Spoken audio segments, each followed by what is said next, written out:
Tu dépenses pas pour te faire plaisir. Tu dépenses pour quelque chose de beaucoup plus profond et bien souvent, tu sais même pas pourquoi. Le problème, c'est qu'on confond tous besoin et envie et cette erreur nous coûte cher. En argent, en énergie et parfois même en bonheur. Dans cette vidéo, je vais te montrer comment identifier ce qui est essentiel pour toi, ce qui est juste du plaisir et ce qui n'est qu'un réflexe émotionnel. À la fin, tu seras capable de savoir pourquoi tu dépenses et comment le faire en pleine conscience sans culpabiliser. Bienvenue sur l'Argent Conscient. Sur cette chaîne, on parle d'argent avec lucidité, humanité et psychologie. On ne juge pas, on comprend. Allez, on est parti. On commence par poser la base. On a tous des besoins primaires. Manger, dormir, avoir un toit sécurisé, c'est vital pour nous. Les envies, à l'inverse, n'ont rien d'indispensable, mais elles nous procurent des sentiments agréables. De la joie, du bonheur. C'est par exemple aller au restaurant, aller au cinéma ou partir en voyage. Et à la frontière entre les deux, une zone très floue, les besoins secondaires. Interaction sociale, loisirs, le dépaysement. Ces besoins ne sont pas vitaux pour nous, mais ce sont eux qui donnent du sens à notre vie et qui nous épanouissent. Sans eux, la vie est fade et sans saveur. Question pour toi. Si tu supprimais ces besoins de ta vie, est-ce que tu serais heureux? Probablement pas. Donc non, ces besoins secondaires n'ont rien de superflu. Ils sont tout autant indispensables que les besoins primaires. Et c'est là que le problème commence. Reconnaître un besoin primaire, c'est facile. Distinguer un besoin d'une envie secondaire, c'est là que ça devient subtil. On va prendre un exemple simple, aller au cinéma. Sur le papier, c'est juste une envie. Tu peux parfaitement vivre sans aller au cinéma. Mais derrière cette activité se cachent plusieurs choses. Un besoin de sortir de chez soi, changer d'environnement, un besoin social, si j'y vais avec quelqu'un, partager un moment sympa avec un proche ou un ami, et un besoin de loisir, me divertir, souffler, décompresser. Le cinéma n'est donc pas juste une envie, c'est une manière de répondre à plusieurs besoins secondaires, et c'est là que la confusion commence. L'activité ressemble à une envie, mais derrière la motivation cache des choses beaucoup plus profondes. La vraie question n'est donc pas est-ce que j'ai besoin d'aller au cinéma, mais plutôt quel besoin je nourris en allant au cinéma. Parce que si ton besoin c'est de voir des amis, tu peux très bien les inviter chez toi. Si ton besoin c'est d'avoir des loisirs, tu peux peut-être trouver une activité moins chère. Et si c'est un besoin de déconnexion, peut-être qu'une balade ou un café peuvent suffire. Le cinéma n'est donc qu'un outil pour répondre à un besoin, pas le besoin en lui-même. Et c'est cette nuance qui change tout dans la conscience de tes dépenses. Mais attention, chaque besoin peut se transformer en envie. Si t'es pas convaincu par cette affirmation, je vais te donner un exemple avec l'alimentation. J'ai besoin de me nourrir pour survivre. Besoin primaire. Je vais me lasser si je mange toujours la même chose, donc j'apporte de la diversification et je travaille un peu mes plats. Besoin secondaire. Et enfin, si j'aime beaucoup manger des super repas de qualité, je vais aller dans des restaurants plus ou moins haut de gamme. Envie. Conclusion de cette première partie, besoin et envie font partie d'une seule et même ligne et c'est la manière dont on y répond qui fait qu'on bascule d'un côté ou de l'autre. Parfois, on répond très fort à un besoin alors qu'on aurait pu faire autrement et que ça nous aurait permis de garder plus d'argent pour autre chose. Mais alors pourquoi ça se passe comme ça? Pourquoi on a autant de mal à contrôler la manière dont on répond à nos besoins? Passons à ce qui nous fait vraiment sortir la carte bleue, les moteurs de nos dépenses. Parce qu'on dépense jamais juste comme ça. On dépense toujours pour répondre à quelque chose à l'intérieur. Parfois pour notre bien, parfois contre notre gré, et parfois sans même qu'on s'en rende compte. Dans un instant, je vais te donner les 5 moteurs de nos dépenses, mais juste avant ça, si la vidéo te plaît, like et abonne-toi à ma chaîne, ça m'aiderait beaucoup. C'est parti avec le premier moteur, la dépense comme réponse à un besoin. J'ai besoin d'un lave-linge, donc j'en achète un. Ça peut être légitime ou disproportionné, réfléchi ou automatique. La clé ici, c'est de s'assurer que la dépense correspond au juste niveau de besoin. Et pour ça, questionne-toi.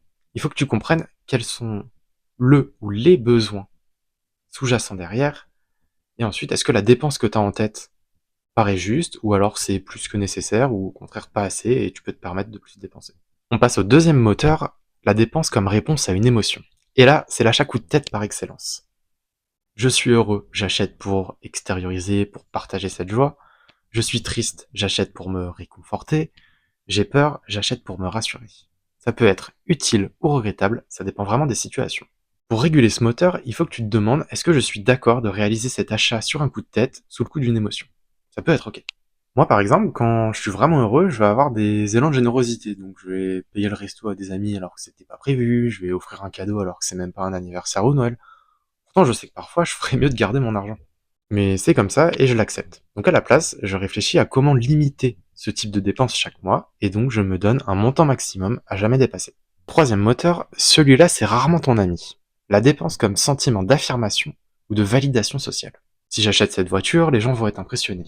Ça peut être une dépense consciente ou totalement inconsciente. Ce moteur est intimement lié à notre besoin social d'être validé par les autres. Il nourrit des sentiments très positifs, mais attention à où on place le curseur. Ce moteur peut vite nous amener à avoir des dépenses exagérées ou pas forcément nécessaires pour nous, il est vite délétère pour nos finances. La clé, c'est de reconnaître quand la dépense est saine ou toxique. Est-ce qu'elle me nourrit moi intérieurement, ou juste l'image que je veux donner de moi? Si c'est juste pour impressionner le voisin ou faire comme les autres, c'est peut-être pas nécessaire. Avant-dernier moteur, la dépense comme récompense. J'ai travaillé dur, donc je mérite de me faire plaisir.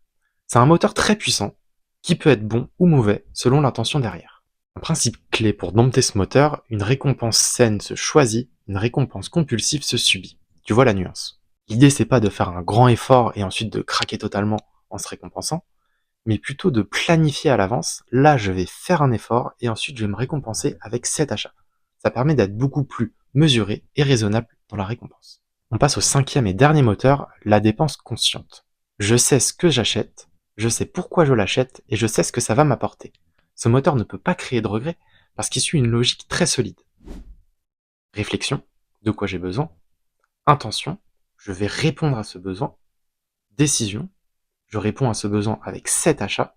Et satisfaction, je suis content d'avoir fait cet achat. Une dépense n'est jamais chère quand elle est juste, elle est chère quand elle ne nourrit rien.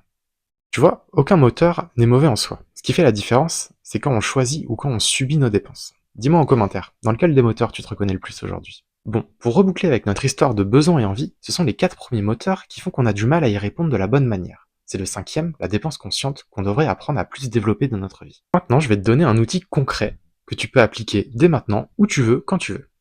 3 questions simples à se poser avant d'acheter. C'est simple, mais ça change tout. Quel besoin je nourris réellement? Est-ce que cette dépense est la meilleure manière d'y répondre? Et si je remplace cette dépense par une autre moins chère, est-ce que mon besoin sera quand même comblé? On cherche pas forcément à dépenser moins, on cherche à dépenser plus juste. Et j'ai une anecdote personnelle pour t'éclairer un peu plus. J'ai toujours adoré aller au restaurant, donc chaque mois j'y allouais un gros budget, c'était normal et juste évident pour moi. Et puis un jour, je suis devenu papa. Et là d'un coup, j'avais plus la possibilité d'aller au restaurant. Parce que c'était devenu trop compliqué financièrement, et aussi c'était super dur de gérer le bébé en même temps. Je m'attendais à ressentir un vrai manque, mais la vérité, c'est que ça m'a rien fait. Pourquoi?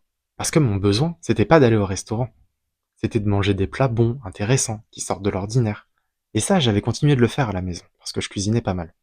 Finalement, le restaurant n'était qu'une envie. C'était beaucoup moins important pour moi que ce que j'avais toujours cru.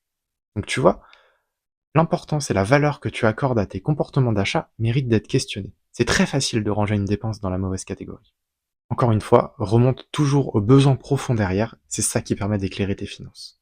Pour clôturer cette partie, j'ai une dernière chose à te dire. La valeur des expériences dans ta vie n'a rien à voir avec l'argent que t'as mis dedans. J'ai d'excellents souvenirs de temps passé avec des amis alors que ça m'a coûté littéralement 0 €, et aussi un super souvenir de mon voyage au Japon qui m'a quasiment coûté 3000 €, en espérant que ça t'aide à relativiser sur tes dépenses et leur importance dans ta vie. Il est temps de conclure. Je le redis encore une fois, besoin et envie font partie d'une seule et même ligne, et c'est la manière dont on y répond qui fait qu'on bascule d'un côté ou de l'autre. À nous de conscientiser ça, de bien comprendre derrière quels sont les moteurs en jeu pour nos dépenses et comment faire pour les contrôler au mieux, le but étant de répondre toujours de la manière la plus juste à nos besoins. Allez, c'était l'Argent Conscient. Sur ma chaîne, on parle d'argent intelligemment, sans jugement et surtout avec un regard humain. Je vous dis à très bientôt pour une nouvelle vidéo. Ciao!